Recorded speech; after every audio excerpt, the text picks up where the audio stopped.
Pemirsa, Bali, seperti diungkapkan Koordinator PPKM Jawa Bali, Luhut Binsar Panjaitan, akan menjalani PPKM level 3 dalam seminggu ke depan. Selain Bali, wilayah aglomerasi Jabodetabek di Yogyakarta dan Bandung Raya juga menjalani kenaikan level PPKM karena meningkatnya kasus dan rendahnya tracing.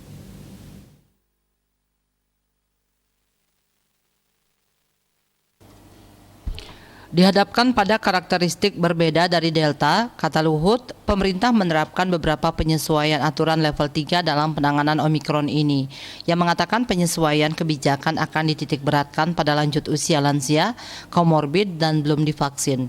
Beberapa penyesuaian, salah satunya untuk industri orientasi ekspor dan domestik, dapat terus beroperasi 100% jika memiliki IOMKI, izin operasional mobilitas dan kegiatan industri, minimal 75% karyawan sudah vaksin dosis kedua dan menggunakan Peduli Lindungi. Untuk supermarket dapat beroperasi hingga pukul 21 dan maksimal pengunjung 60%. Pasar rakyat dapat beroperasi sampai pukul 20 dengan kapasitas pengunjung 60%.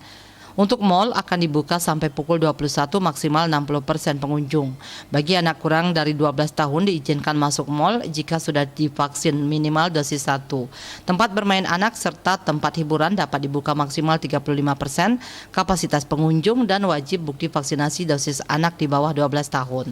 Untuk warteg dan lapak jajanan dapat dibuka hingga pukul 21 maksimal pengunjung 60%.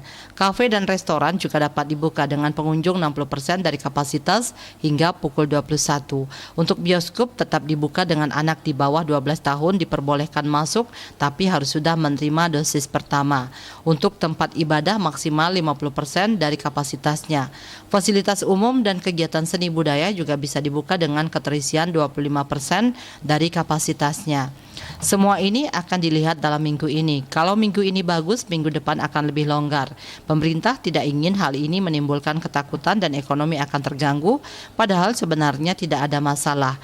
Intinya, lanjut Luhut, jika semua disiplin dan bahu-membahu serta tidak saling menyalahkan, harusnya tidak akan ada banyak masalah. Dikatakannya pemerintah menyadari terdapat kepenatan, kejenuhan, dan kelelahan akibat pandemi COVID-19 ini yang dialami masyarakat. Namun semua warga negara yang baik tentunya harus sadar bahwa keluar dari pandemi adalah kehendak kita bersama. Dia Dewi, Bali Post melaporkan.